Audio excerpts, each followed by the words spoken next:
திருபுவனத்துல police விசாரணையில அஜித்குமார் மரணம் அடைந்தாரு.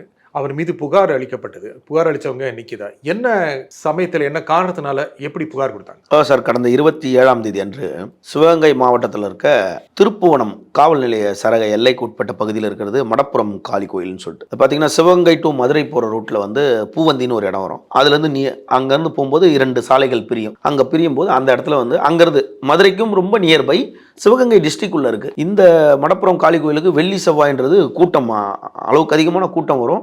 நீண்ட ஆண்டுகளாகவே மடப்புறம் காளி கோயில் வந்து சிறிய அளவில் இருந்து அது அப்படியே பெருசாக டெவலப் ஆகி அறநிலைத்துறை கட்டுப்பாட்டில் வந்து அந்த கோயில் பெருசாக விளங்கிட்டு இருக்கு. இங்கே வந்து 27ஆம் தேதி அன்று வந்து ஒரு 46 வயது மதிக்கத்தக்க 50 வயது நெருக்க ஒரு பெண்மணி வராங்க. கார் ஓட்டிட்டு வராங்க. அவங்க தாயார் வண்டியில் இருக்காங்க. அவங்க பேர் சிவகாமி அப்படின்னு சொல்லிட்டு அவங்க 74-75 வயசை சார்ந்தவங்க. இவங்க வந்து என்ன பண்ணுறாங்க, வந்து இறங்கிட்டு அங்கே கோயிலில் பார்க்குறாங்க.